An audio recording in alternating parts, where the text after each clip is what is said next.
Okay. I am joined now by my former boss, my colleague, mentor, and a friend, the publisher, founder, everything of TigerSportsReport.com, Bryan Moss. Bryan, welcome to the Mitch Davis Show, your first appearance. Hey, happy to be on, man. Taught you everything I know, right? Man, I was thinking about that the other day. I was like, really, when I look back on my coverage of Memphis football, you, Johnny Radio, John Harden, hmm Dave Voloshin, you three really poured into me, and it's pretty cool to get you and Harden and Wolo on the podcast. I think you're the last of the three that get to come on, so I'm very very excited to welcome you on. No, happy to be on, and wish you nothing but success, my man. Man, I appreciate it. Let's talk about the elephant in the room or the bulldog in the room. Obviously, it's game week right now. Time of the podcast. We're 3 days away from kickoff. Mississippi State, Memphis. What do you expect to see out of Mississippi State this in this game against Memphis? Well, you would think, you'd see a bunch of air raid because that's, Mike Leach. But there, forecast is rain. So we'll see how much he actually passes. I suspect that, he'll still pass, quite a bit. But that rain is a good equalizer.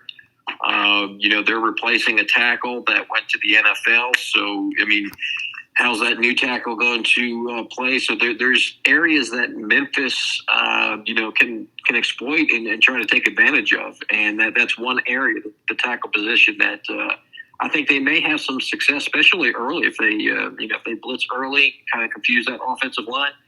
There's Memphis ain't out of this by any stretch of the imagination. So it's going to be a good game. Brian, a couple of my coworkers and I were talking about Memphis's running back game today. Brandon Thomas seems to be the difference maker. Rodriguez Clark, obviously. Who are some other guys that we can watch out for this season? Yeah, Brandon Thomas, Jay Ducker, or Javon Ducker. The transfer from Northern Illinois. He was the MAC Freshman of the Year, so he's going to be exciting to watch. Asa Martin, who I thought had a really good spring and fall, but not on the two deep chart.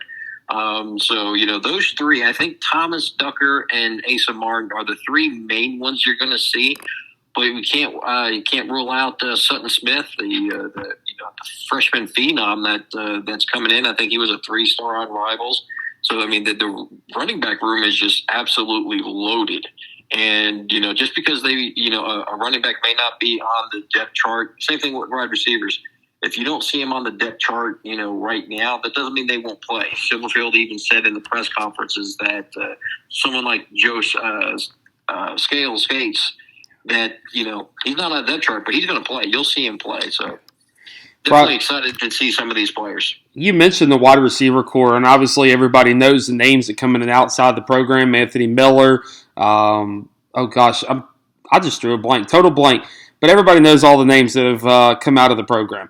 Javon Ivory is a guy that a lot of people expect a lot out of this season. Talk about this wide receiver core, and what do you expect to see out of this wide receiver core?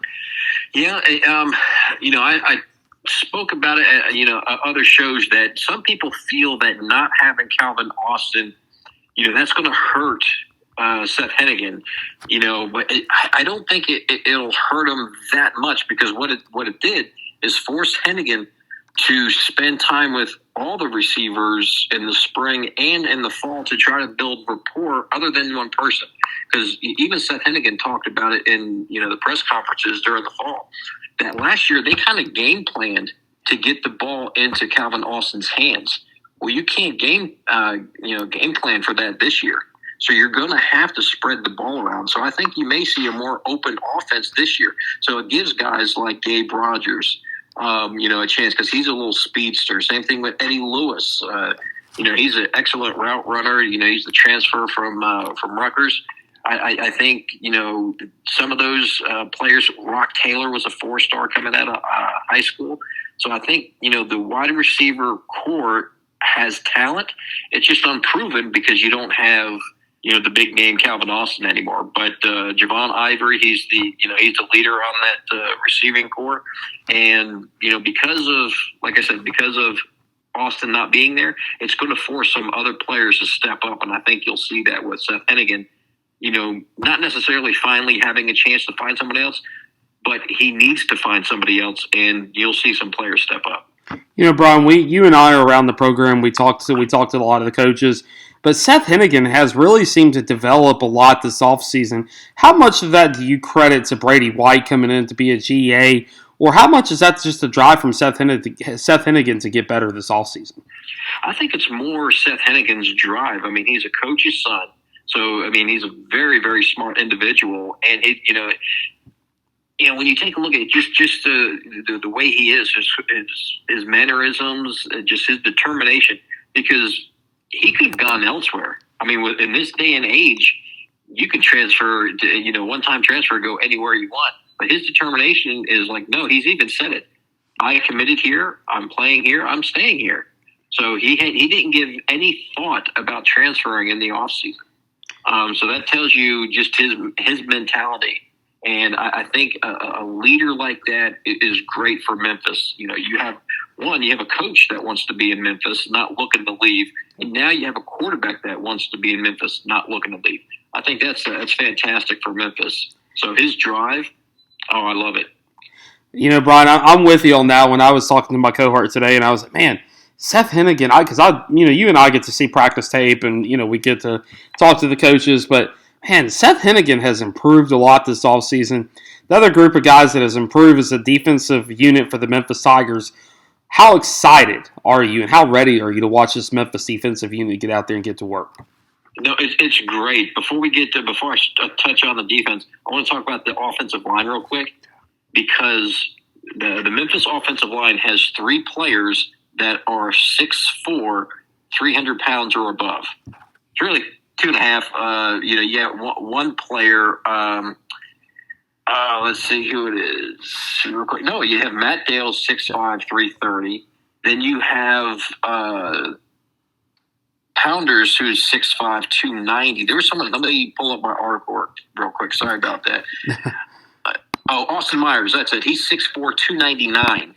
But now he's listed at 295, so he must have sweated a little bit too much during the fall camp. But really, he's a couple of cheeseburgers away from being 300 pounds. So at the time I wrote my article, he was 299, but still, 3 players, 6'4", nearly 300 pounds. That's some beef on the offensive line. And Memphis hasn't had 3 players 6 foot and 300 and above on the same offensive line since 2013. Brian, definitely some beef. What that reminds me of is an SEC offensive line. When you start going down that list and you start listing, 6'5", 6'6", 300 pounds, that's what any other SEC program, with the exception of maybe Georgia and Alabama, has on their offensive line. You look across state lines at Ole Miss or Mississippi State or Kentucky, Tennessee, and East Tennessee. All those guys have the exact same type of looking guys that Memphis does, and I think that speaks highly of Ryan Silfield's recruiting. Yeah, and to touch on that, go a little bit further. If you take a look at the offensive depth chart, 59% of the offensive depth chart is redshirt sophomores or younger. So that means they are within the first 3 recruiting classes of Ryan Silverfield. That's phenomenal, especially when he's had back-to-back best recruiting classes ever at the University of Memphis. The future's bright. So it's a young offense, but I still think they can get it done. But yeah, to switch to the defense, man, our Camonte Hamilton, this is the one I'm really, really excited about, because when's the last time Memphis has had a dominant defensive end? I think you'd have to go back to Martin Affetti. Yeah. Before they really actually had a dominant, that one you can count on to make a big play. And defensive nose tackle Cameron Jackson, 6'6", 340. Memphis has not had a dominant defensive tackle since Dontari Poe. So between these 2 players, these 2 kids, oh man, I'm really, really excited about the defensive line. And with Matt Barnes, how aggressive he is, I think Memphis can finally have a defensive unit that's in the top 30 like they had when Barry Odom. I think that was 2015 when they were 29th in the country in total defense. So definitely a lot. In the linebacker core, I think that's the deepest of all. Tyler Murray, Jeffrey Canton, Arku, and Zay Collins, I think that just might be the best linebacking crew in the AAC.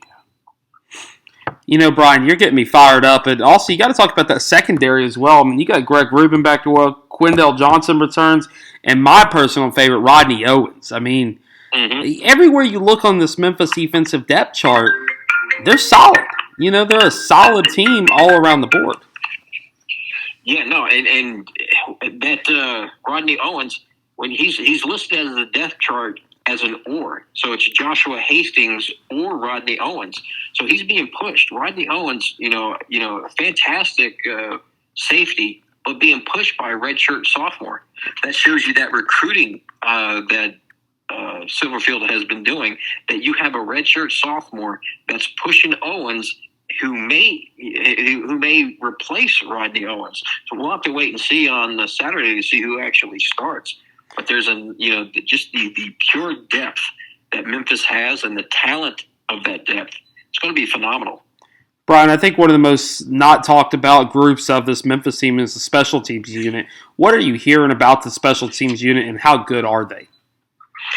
That's where, Memphis needs to improve on. To me, offensive line and special teams, that's the two main areas that has to improve this year.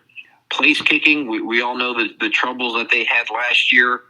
I think when the depth chart came out, everyone was, was like sort of surprised that Kemp was not listed. But then it came out a little bit later that, he's injured again at the beginning of the season.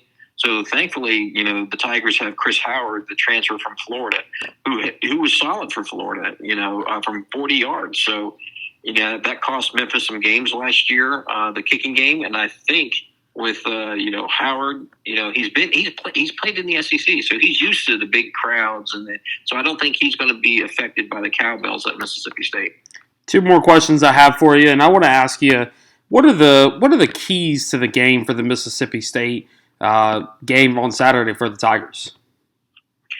For Mississippi State, I think for them, they need to score early and often, because if they score early and often, that I'm not sure how the Tigers, the youth, if they can rebound from that. Because obviously they're young, not experienced, as much. So I don't know if they can rebound.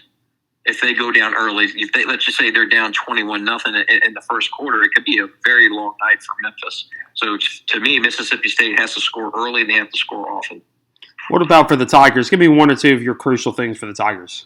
For the Tigers, don't shoot yourselves in the foot. Yeah. I mean, how many times have we seen last year that, a fumble, just not necessarily an interception by Hennigan, but the offensive line, not blocking long enough, just the pressure that Hennigan faced.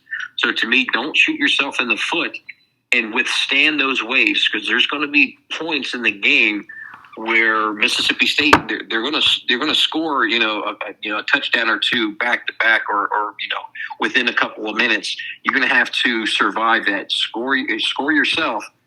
But if this defense can be as good as I think it can be, a lot of last year was bend don't break, but I think this year you have to get pressure on the quarterback, and we've already talked about two players that could potentially put that pressure on. Last question I have for you, Brian. I want to ask you, what's the ceiling for this 2022 Memphis football team? We've talked, I've talked to fans and other shows. I can see Memphis winning 5, and I can see them winning 10. It really all boils down to, in my opinion, the offensive line. But to me, 10 wins is the ceiling. I can see them, if everything falls their way, I don't see why they couldn't win 10. Which would absolutely put this city in a frenzy. Brian, tell them where they can find all of your amazing work, and thank you so much for coming on the Mitch Davis Show. No problem at all. Yeah, you can find me at TigerSportsReport.com, or you can follow me on social media at Rivals B-Boss.